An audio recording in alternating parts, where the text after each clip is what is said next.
안녕하십니까. 예, 면역요법에 대해서 일반인에게 설명을 드리고 있습니다. 두 편의 강의가 진행되었는데요. 간식의 수치에 대해서 이야기를 드렸습니다. 간식이라는 말은 영어로 찾아보면 food between meals 라고 적혀 있죠. 식사의 간자에 식사를 얘기하는 겁니다.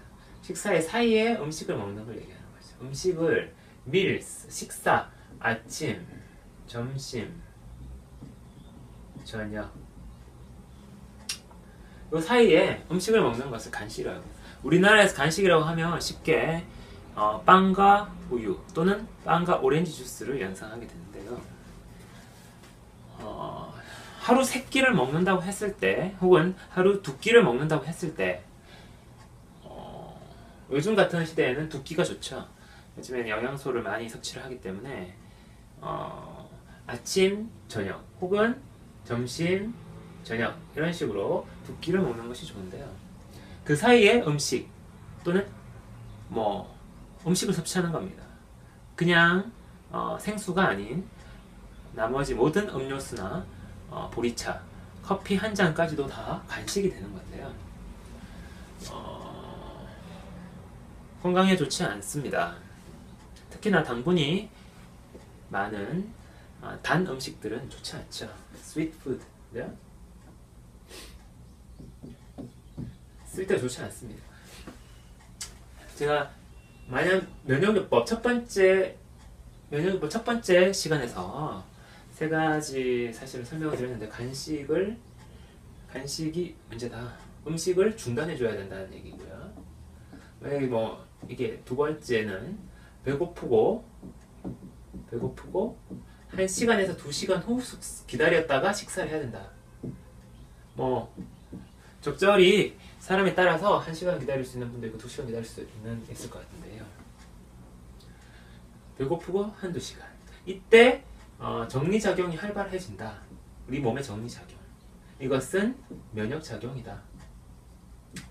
면역작용은 임파구에 의해서 합니다.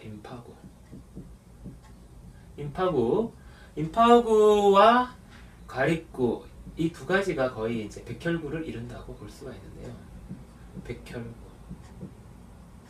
백혈구는 우리 면역세포로 알려져 있는데요. 임파구와 가립구 두 종류가 있다. 근데 이 가립구에 대해서 저번 시간에 면역요법 두 번째 시간에 제가 가립구의 레벨 수준이 높은 경우가 있다. 이것이 가립구 가다증이다. 가립구 가다증일 때는 가립구의 수준을 낮추는 방법을 써야 된다. 그런 것들이 바로 면역요법이다 라고 설명을 드렸습니다. 간식을 중단하고 배고프고 한두 시간. 배가 고프다는 것은 우리가 음식을 먹고 소화를 하겠죠. 2시간에서 보통 4시간이지만 길게 늘어지는 경우도 있습니다. 그리고 나서 소화된 영양소가 다 사용되겠죠. 영양소가 소화한 다음에 배가 소화가 끝나면 배는 쉬게 되죠. 근데 영양소는 우리 몸에 축적되어 있습니다. 그것이 다 사용되는 것, 그것이 소진이고 소진이 되었을 때 배고픔이 나타나는다는 것이죠. 면역요법의 세 번째는 아침잠입니다. 아침형 인간 없다고 제가 저번 시간에 말씀드렸는데요. 아침잠은 소화가 끝난 이후에 자는 잠으로서 소화 끝나고 자는 잠이죠. 소화하고 아침에 추가적인 시간에 더 깊이 들어가서 잠을 자는 것인데 이런 게 이제 염증이나 만성 피로가 있는 사람들은 이 잠을 잘 수가 없게 되고 깨어서 다시 일을 하게 되는 상황으로 가면서 소화가 끝난 후에 자는 아침잠을 깊이 잘 수 없는 것. 이것이 바로 문제인데 이것이 바로 가립구 가다증 때문이다. 가립구가 많이 만들어져서 지내고 있기 때문에 아침잠을 자동 노력해야 되고, 그것이 외부에서 열을 가하는 온열 매트나 반신욕 그리고 더운 물 샤워를 통해서 피로를 일으키고 아침잠을 자게 되면 만병이 다 낫게 된다. 이것이 면역요법의 핵심입니다. 여기서 우리는 이제 가리꾸, 우리 일반인 버전에서 가리꾸란 말을 제가 충분한 설명 없이 해드렸는데요. 가리꾸에 대해서 한번 잠시 생각해 볼까 합니다. 가리꾸는 이 그림에서 보시는 것처럼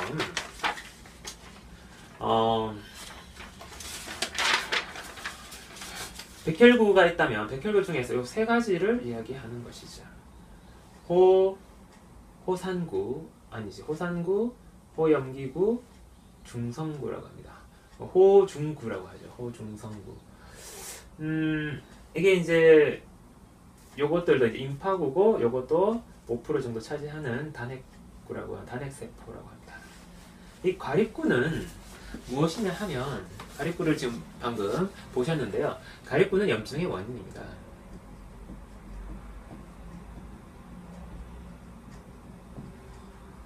염증의 원인이지만 이 가리꾸는 우리 몸에 활력을 일으키는 작용도 하고 열을 일으키는 작용도 합니다. 그래서 우리가 소진에 이르는 방법, 소진이라는 것은 에너지를 다 쓰는 거라고 얘기 드렸죠. 에너지 다 쓰고 나서 요때 임파구가 늘어나면서 몸의 면역작용이 강해져서 몸을 치유하는 시간이다. 아침잠에서도 소화가 끝나고 소진에 아침잠을 못 자는 원인이 가리꾸 가다증인데, 소진을 시켜주면 아침잠을 잘 잘 수 있게 되고, 그 방법은 가리꾸를 줄이는 방법이죠. 가리꾸를 줄이려면은 열을 가해야 된다고 그랬습니다. 열을 가하는, 이 가리꾸가 열을 만드는 원인이기 때문에 열을, 바깥에서 열을 가해주면 몸을 따뜻하게 해주는 거죠. 에너지가 소진이 되면 기력도 없어지고, 기력이 없어지고 힘이 빠집니다. 힘이 빠지고, 그 다음에 축 처져서 몸이 추워집니다. 이것이 바로 가리꾸가 이 세 가지를 일으키는 방법이기 때문에 공통 원인이고, 그 작용을 하는 세포가 가리꾸라고 생각하시면 되겠습니다. 염증 세포라고도 할 수 있는데요. 염증을 일으키는 세포가 바로 가리꾸입니다. 우리 몸에서는 염증을 일으키는 세포가 있었던 거죠. 이것이 양의학에서는 잘 인정하지 않은 부분인데요. 이 세 가지임은 거부할 수 없는 진실로 확인이 되었고, 제가 제 만암비풀 동영상에서 설명이 되고 있다는 것을 아시면 되겠습니다. 이것이 바로 가리꾸의 이제 첫 번째 열쇠에 해당하는데요. 이 첫 번째 열쇠가 이 만성염증과 암의 비밀을 푸는 중요한 역할을 하게 됩니다. 추워졌을 때, 소진이 됐을 때 열을 가해주면 가리꾸 가다증에 의해서 잠을 못 자는, 아침잠을 못 자는, 잠이 잘 오지 않고 자꾸 밤에도 잠이 오지 않는 이런 현상들, 바로 가리꾸 가다증의 원인이라고 말씀을 드렸는데요. 이 가리꾸 가다증을 열을 가함으로써 줄일 수 있습니다. 왜냐하면 바깥에 열이 있어서 따뜻해지면 가리꾸의 숫자가 필요 없어지기 때문에 그렇습니다. 그래서 땀을 내면 가리꾸가 감소가 일어나게 되죠. 염증세포가 감소되는 것입니다. 만병이 다 나을 것 같지 않습니까? 우리 몸의 염증작용은 모두 가리꾸와 관계되어 있고, 이것이 열과 관계가 있다는 것입니다. 가리꾸가 과다증이 있을 때는 새벽에 잠을 잘 깨요. 아침에 해 뜨면 4시 이후에 4시에서 6시 사이에 잠을 깨는 경우가 많죠. 이런 경우에 가리꾸를 줄여야 되는데, 가리꾸라는 게 왜 이렇게 정상적인 사람들은 어느 정도 정상적인 이렇게 레벨이 있다면은, 가리꾸 과다증이 있는 사람들은 이게 이제 더 많이 올라간다는 거. 저번 시간에 설명드렸던 65%, 75% 이게 이제 그 얘기인데요. 왜 이렇게 되었을까요? 이것은 일종의 생활 습관입니다. 활력을 가지고 살려다 보니까 가리구를 많이 만들어야 됐었고, 이것이 더 많은 양의 가리구를 항상 유지하게 되는 거죠. 가리구는 우리 몸의 골수에서 만들어집니다. 골수라는 것은 뼛속에 있는 빈 공간인데요. 척추뼈에서도 많이 만들어지고, 이런 긴 뼈에서도 장골이라고 하죠. 장골에서도 가리구가 만들어집니다. 이것은 우리 몸이 밥을 먹었을 때, 식사를 했을 때, 그죠? 식사를 했을 때 에너지를 만들어내는 근원이 되는 가리구가 되는데, 하루에 많은 일을 하고 사는 사람들은 이게 늘어나고, 또 염증이 있는 사람들도 이것이 늘어나게 됩니다. 이것이 늘어나다 보면 무리한 생활을 되고, 무리한 삶을 살다 보면 자신은 무리하다고 생각 안 하고 더 할 일이 더 많이 있겠지만 병이 발생하게 되는 거죠.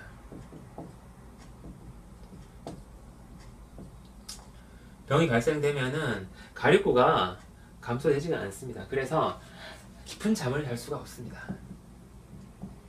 소화가 끝나고 아침에 깊은 잠을 자면서 부교감의 시간을 가져줘야 되는데, 이 부교감이라고 하는 멍 때리는 시간, 몸이 무거운 시간, 이 시간에 빈도가 줄어들므로써 면역작용이 일어날 수가 없고 문제가 일어난다는, 병이 점점 더 심해져 가지고 죽음에 이를 수가 있는 것이죠. 부교감의 반대는 교감입니다. 교감은 활동이고, 활동의 시간이 많은 것이 무리한 삶이라는 것이 그만큼 병과 밀접한 관련이 있다는 것을 보여줍니다. 여기서 우리가 중요한 거는 음식을 중단해주는 거, 음식의 중단이 매우 중요하게 되는 거죠. 그랬을 때 우리는 음식이 중단되면 가리구가 점점 감소하게 됩니다. 왜냐하면 골수에서 가리구가 만들어지는데 음식이 중단되어 버림으로써 가리구를 만들 수 있는 에너지가 없어지는 거죠. 그런 좋은 상황에서 열을 가해주고 따뜻하게 춥지 않게 따뜻하게 만들어주면 유지해주는 상태에서 깊은 잠을 자게 되면 만병이 낫는다는 것이죠. 그래서 음식의 중단이 그만큼 중요한 것입니다. 음식을 중단을 했다고 치면 우리는 음식을 다시 영양소를 보충을 해야 되는데요. 이게 이제 우리 앞으로 면역요법에서 마저 이야기 드려야 될 내용입니다. 점차 나오게 되겠는데요. 영양소의 섭취가 문제가 됩니다.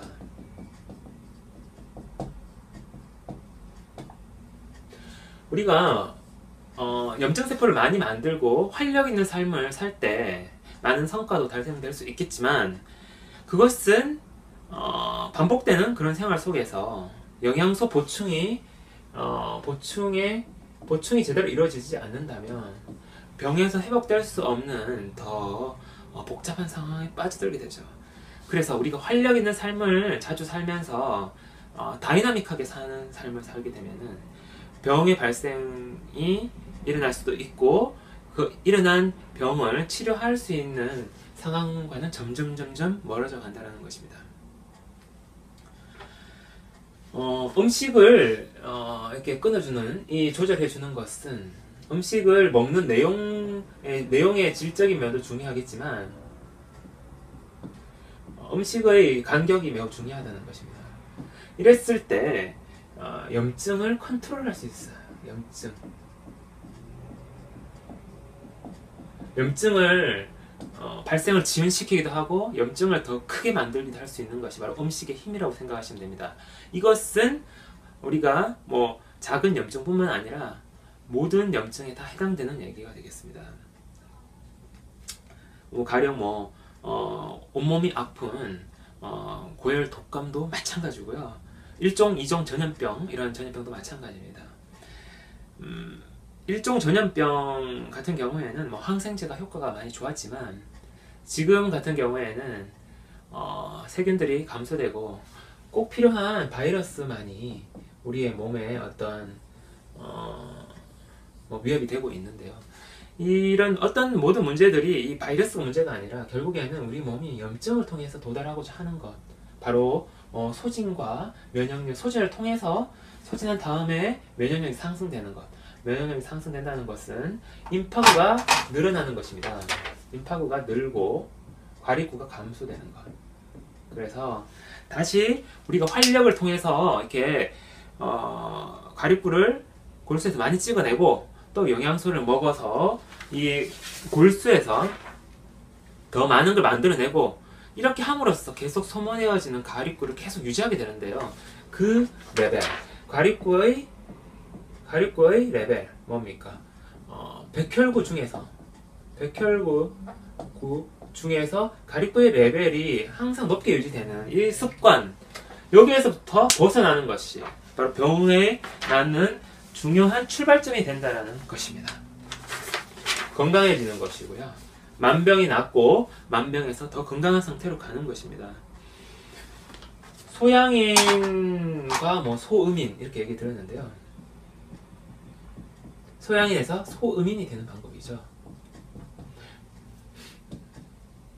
제가 살이 쪄보려고 태음인이 되려다가 태음인이 되는 방법을 계속 연구하다가 벌써 꽤 오래 전부터 미션이었는데 최근 한두 달 전부터 가속화돼가지고 또 하다가 이번에도 좀 실패를 보게 되는데요.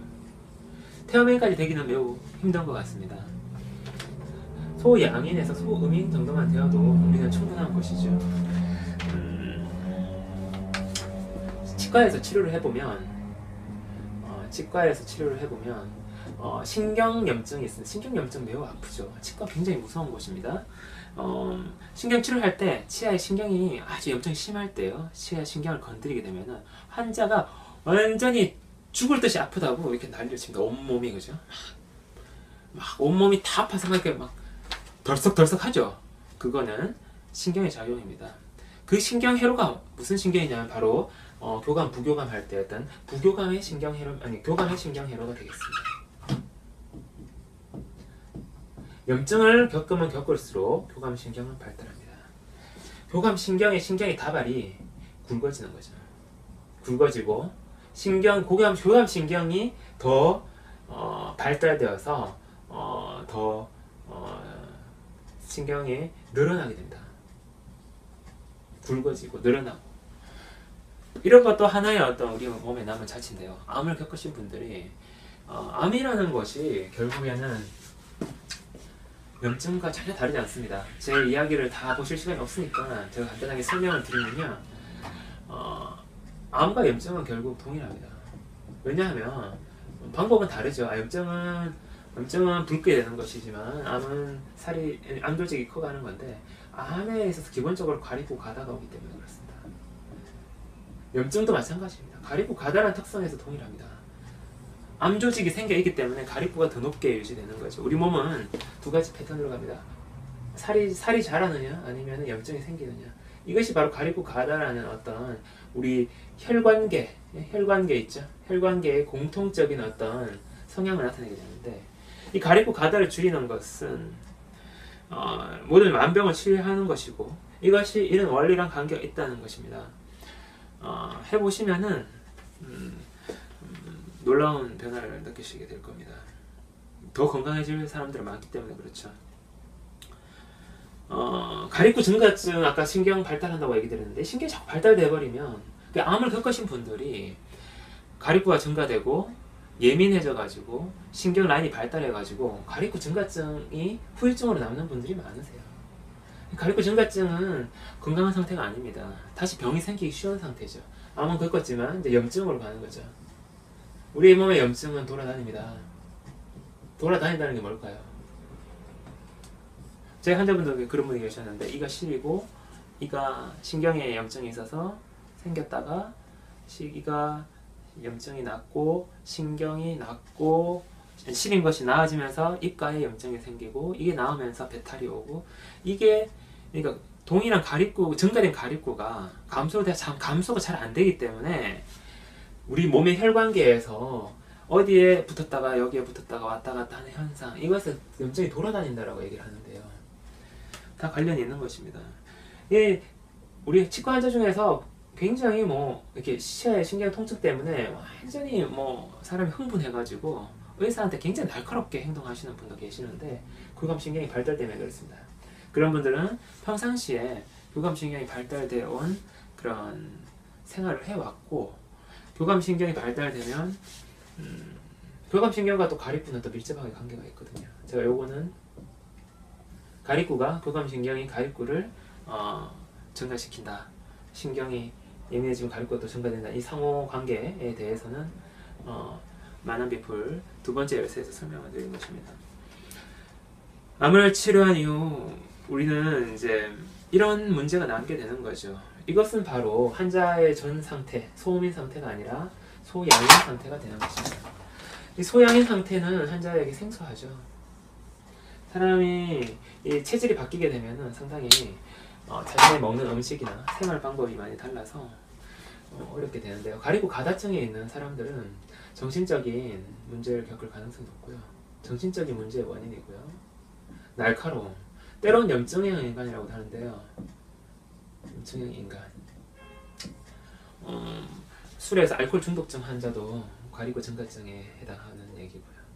이게 다 만병이라고 보시면 되겠습니다. 정신적 문제에도 원인이 되는 거죠. 암, 염증뿐만 아니라 가리고 가다는 정신 문제까지도 상관관계가 있는 것입니다. 그러면 우리가 1편에서 말씀드린 이 면역요법을 얼마나 자주 시행해야 되는 것일까요? 소진의 경우 우리는 소진은 하루에 한 번에서 한 2번 정도만 하면 매우 좋습니다. 2번 정도 저도 많이 하는데요. 아침을 먹지 않는다거나 점심을 늦게 먹는다거나 하는 2가지 방법이죠. 그러면은 식사의 간격을 벌려서 소화된 영양소를 다 쓰고 다시 시작하는 단계를 갈 수 있습니다. 그리고 잠을 깊은 잠, 늦잠 자는 거 있죠. 늦잠 자는 거 이거 언제나 한번 2박 3일에 한번 해야 된다는 거죠. 1박 2일은 놀러 가서 세게 잠도 안 자고 놀 수 있지만 1박 2일 이상의 여행을 잘 때는 여행 가서도 푹 자야 되는 시기가 필요한 것입니다. 우리 몸은 이런 면역요법을 시행할 때 2가지 반응이 일어난다고 했는데요. 고열이 갑자기 면역력이 반등하면서 고열이 발생하는 경우, 그 다음에 점진적 변화가 일어나는 경우, 점진적 면역력의 상승이 일어나는 사람도 있습니다. 이 2가지 사람이 있다는 거고요.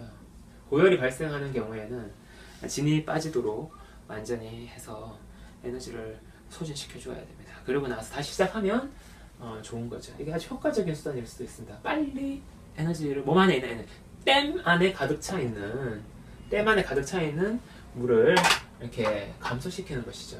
댐 안에 제가 1편에서 댐 모델을 설명해 드렸는데요. 몸에 에너지가 많은 사람, 의료사고가 발생하기 쉬운 사람이라고 얘기했습니다.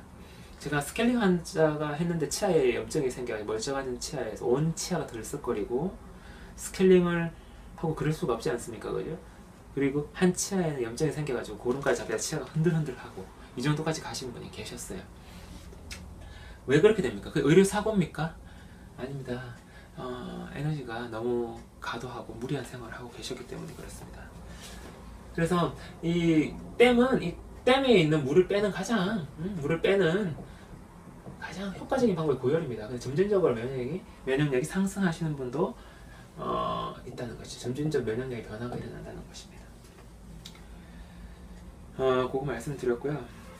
우리 몸에서 고열이라는 것이 이제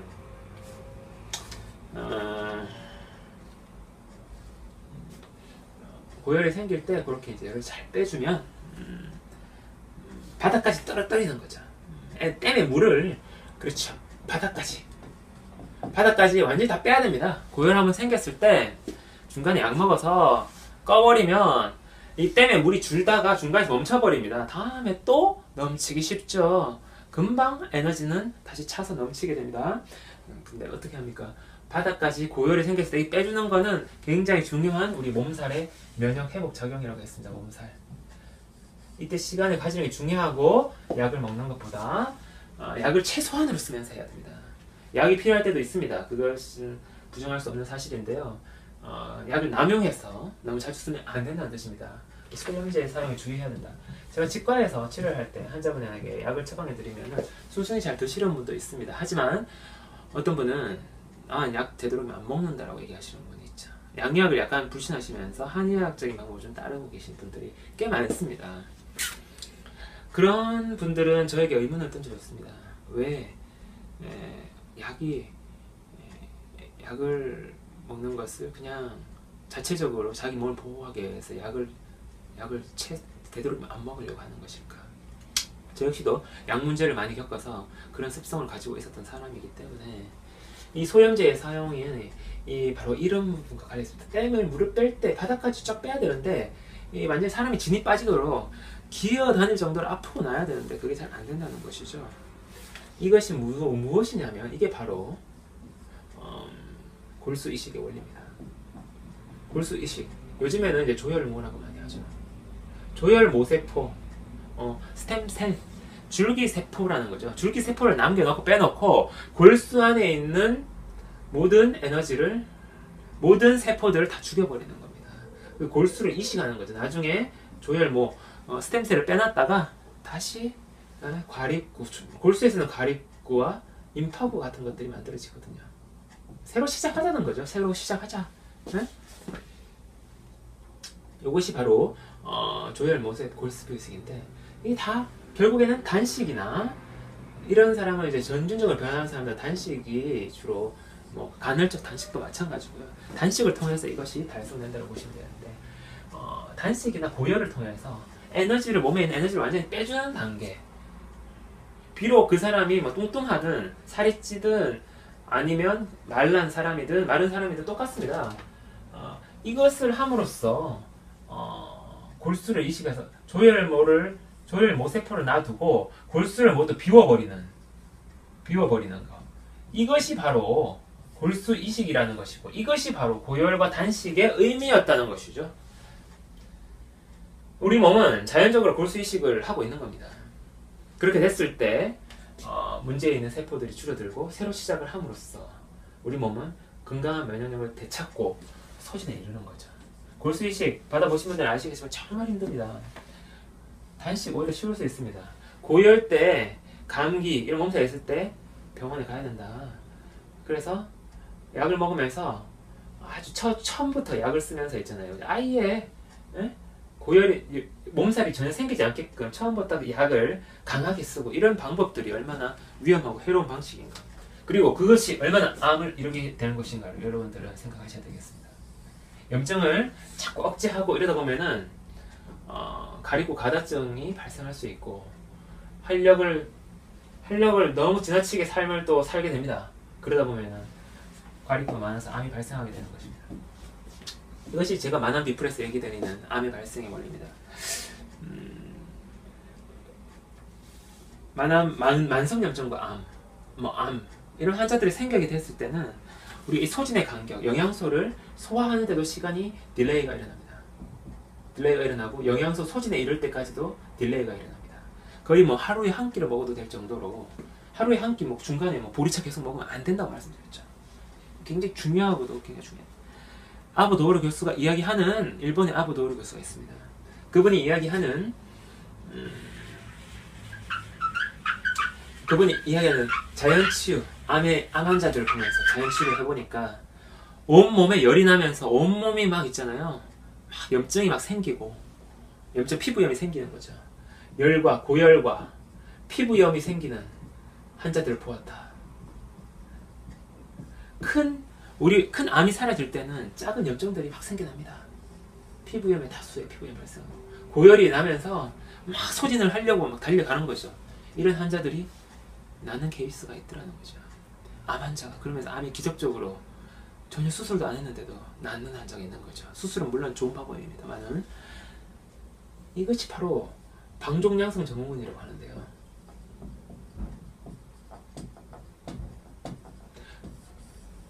이것이 바로 우리 몸에 제가 설명드린 바로 메커니즘과 일치하는 것입니다. 그렇게 해서 우리는 암도 쉽게 치유를 할 수 있는 것이고요. 염증도 치료할 수 있는 것이죠. 염증은 피로와 동일합니다. 염증은 피로입니다. 만성피로라고 하죠. 피로가 염증이라는 것은 피로가 잘 회복되지 않는 상태를 뜻합니다. 바로 깊은 잠을 잘 수 없는 상태이기도 하고요. 그것은 가리고의 가다증과 관련이 있고 두 가지, 소진과 열, 이 두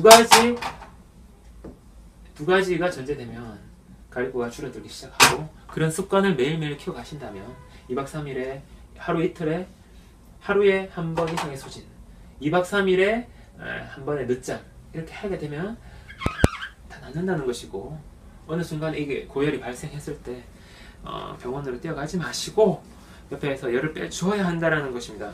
항아리 이론이 있습니다. 항아리 모델. 우리 몸에 이 골수라는 것은 뼈가 여러 개 있겠죠. 전체적으로 항아리와 같습니다. 음식을 먹을 때 음식의 간격이라는 것이 간격을 설명하는 내용인데요. 우리 몸 음식을 이 항아리로 이 골수는 이 에너지를 이 과립구를 만드는 것이죠. 염증세포를 만드는 것인데요. 여기로 물을 주입하는 선이 있습니다. 혈관이겠죠. 혈관이 있는데 교감신경이 작동할 때는 이 혈관이 조여져 가지고 차단이 됩니다. 그럼 여기 안에서 다 쓸 때까지 소진이 일어나게 되겠죠. 가리구를 계속 만들다가 이 항아리가 바닥이 나면 가리구가 더 이상 만들 수 없어서 기력이 떨어지고 이 상황이 오는 거죠. 근데 중간에 음식을 먹어버리면은 부교감이 생깁니다. 부교감 상황이 되면서 이게 혈관이 열립니다. 적은 음식이라도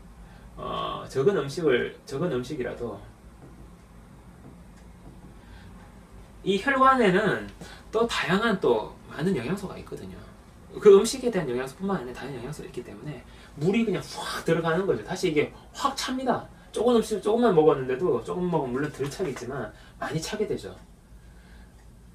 음식을 중간중간에 먹는다는 것이 이 면역력에 있어서 얼마나 위험한 행위인가를 여러분들은 보실 수 있습니다. 염증과 피로의 얘기를 드리다가 그쪽으로 갔는데요. 이 피로는 이게 우리 만성이라고 그러죠, 그죠? 숙제랑 같습니다. 미뤄놓은 숙제입니다. 염증이라는 거, 암도 마찬가지라고 그랬죠. 이 염증 한마디로 이제 얘기합시다. 숙제입니다. 숙제. 회복해야 될 숙제. 이 숙제를 계속 쌓아두고 있는 거죠. 이 숙제를 면역요법을 사용함으로써 이 숙제를 해야 됩니다. 바쁘다고 언제까지 미루겠습니다. 바쁘다고 언제까지 미루고 살겠습니까? 그죠? 여러분들 이제 일을 줄이고 이렇게 들어가야 된다는 것이죠. 만성염증과 암 조직이 있다면 우리 몸에 이것들은 많은 에너지를 필요로 합니다. 이 에너지를 필요로 할 때 결국에는 계속 이 세포를 찍어내는데 음식의 차단은 매우 중요한 거죠. 그렇지만 음식의 차단 갖고는 안 됩니다. 제가 만성염증을 이렇게 겪었던 사진인데요. 정말 혐오스럽게 생겼죠. 이것은 여러분의 암조직이라고 생각하셔도 됩니다. 제 겨드랑이에 있던 염증입니다. 염증이 커질 때, 염증은 저 빨갛게 붉은 큰 염증 조직이 실제 크기인데요. 거의 실제 크기보다 좀 작겠네요. 그렇지만 한 점에서부터 시작되었습니다. 한 점이 이 정도의 조직을 만들게 되는데요.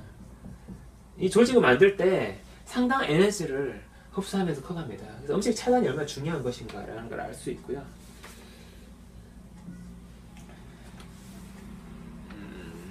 쭉 제가 말씀 안 드린 내용들을 좀 얘기하고 오늘 마치도록 하겠습니다.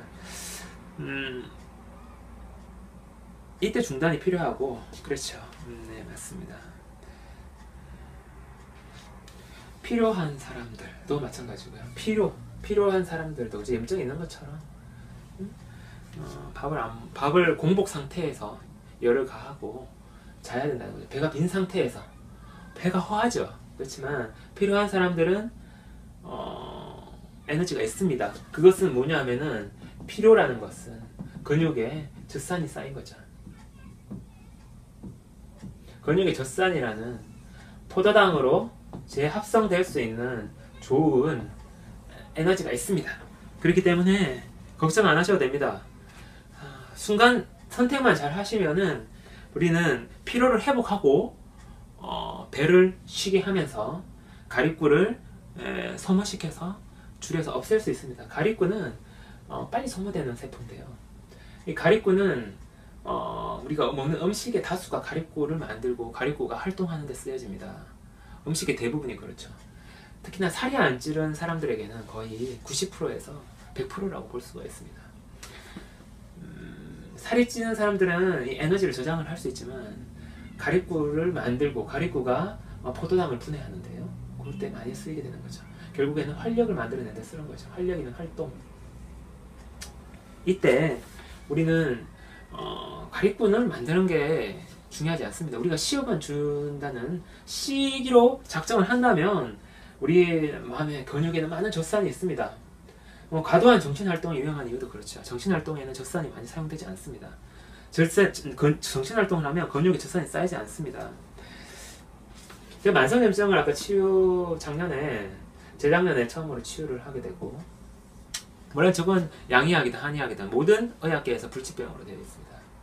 한선염, 피부염인데요. 겨드랑이에 발생한 피부염입니다. 이 치유를 하기 시작했을 때, 치유를 성공했을 때 치유하는 방법은 바로 이런 방법을 찾아냈는데요.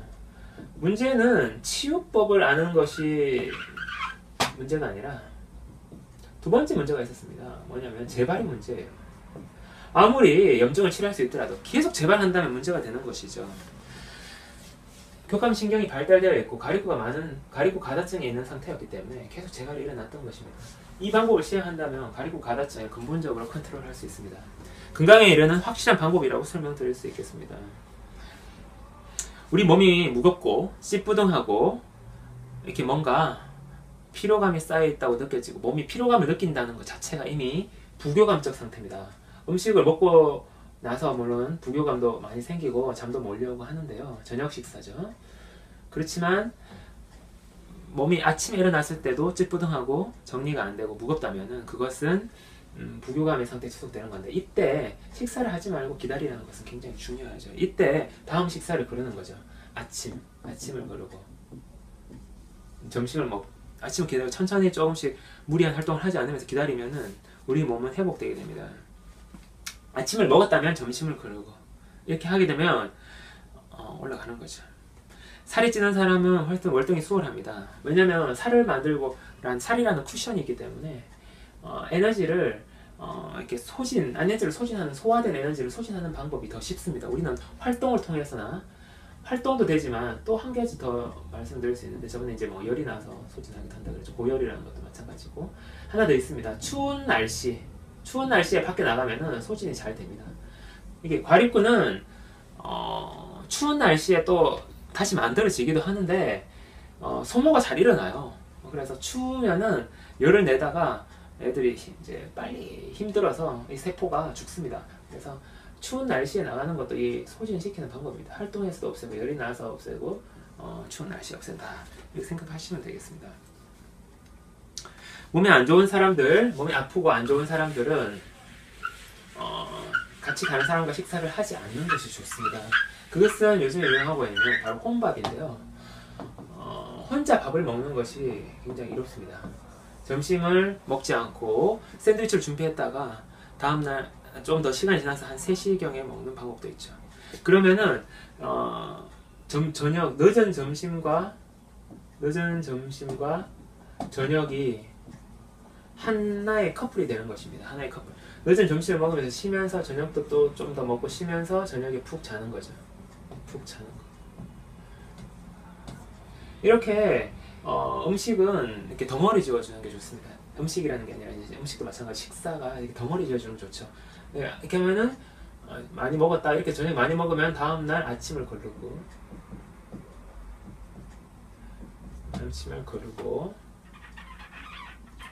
이렇게 됐을 때 점심을 제대로 먹는 거죠. 점심을 정시에 하는 거죠. 이런 식으로 스케줄을 짜서 가시면 됩니다. 혼밥이라는 내용이 최근에 요즘 유행하는 것이 저는 좀 의미가 있지 않나 이렇게 생각합니다.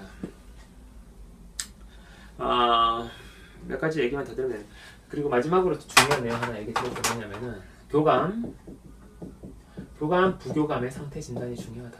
교감, 부교감 생소하실 겁니다. 근데 교감, 부교감의 자가 진단 상태, 자가 진단이 매우 중요합니다. 내가 지금 교감 상태인가, 일할 때인가, 내가 멍 때리고 무거운 시기인가, 무거운 시기를 많이 가져야 된다는 것이고, 내가 잠을 깊게 자고 있는 것인가, 이것을 중요시하게 생각하셔야 된다. 왜냐면은 영양소의 섭취에 있어서 교감일 때 먹으면은 교감의 어떤 염증을 더 심하게 만드는, 염증도 교감이거든요.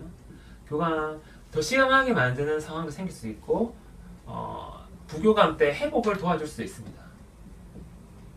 이게 무슨 말이냐?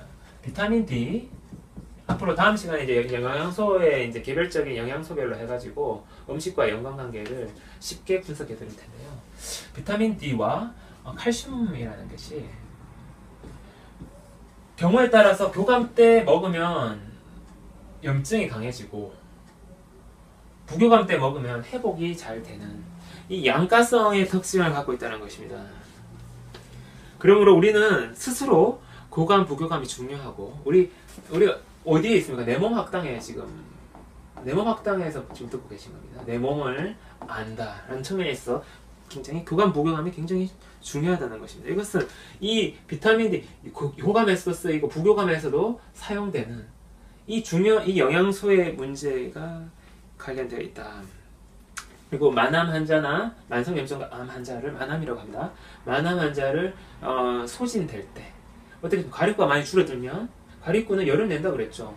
추워요. 몸이 가립구가 많이 줄어들었을 때 따뜻하게 해주는 거는 계속 따뜻하게 덮어줘야 됩니다.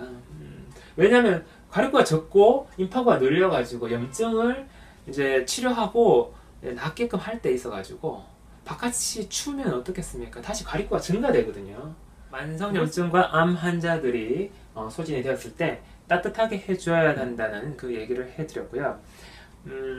만성염증과 암이 이렇게 염증이 있는 환자분들은 가립구가 잘 증가되기 때문에 가립구 가다증이 기본으로 있습니다. 그래서 스트레스를 받기 쉽고 소화와 소진의 속도가 느려진다는 것을 아셔야 됩니다. 소화라는 것은 배에 있는 것이 다 소화되는 걸 얘기하는 거고, 에너지인데 소화 자체가 느려지기 때문에 천천히 에너지가 계속 들어오기 때문에 소진이라는 단계에 이르려면 더 어려워지는 것입니다. 그래서 소화가 느려지면서 끝이 나면서 그냥 활동하게 될 수가 있는 것이죠. 소화가 다 된, 소화도 뭐 한 2시간에서 4시간 걸릴 것이 한 4시간에서 뭐 8시간까지 이렇게 쭉 늘어져 버리면 소진이라는 건 에너지를 다 쓴다라는 개념을 생각하기 힘들어지는 거죠. 소화만 돼도 다음 밥을 먹을 시간이 돼버리기 때문에 그렇습니다. 그래서 이런 부분들이 또 간의 어떤 뭐 카페인이라든지 아니면 뭐 알코올 이런 부분하고도 많이 관련이 있습니다. 그런 부분들도 저의 어떤 만성염증 이제 염증 시리즈, 만성염증과 암의 비밀을 풀고 이제 염증의 정의를 내는 시리즈를 하고 있는데 설명을 해드릴 예정인데요. 이런 부분들이 어떻게 더 의학적인 원리를 갖고 있는가, 이제 이런 것을 그래서 만성염증과 암이 있으면, 염증과 암이 있으면 스트레스가 민감해지고 소화 소진이 느려진다, 많이 늦어진다라는 것을 기억하시면 되겠습니다. 오늘은 여기까지 하도록 하고 다음 시간에는 대미로서 우리가 음식의 문제에 대해서 또 알아보도록 하겠습니다. 장시간 시청해 주셔서 감사드립니다.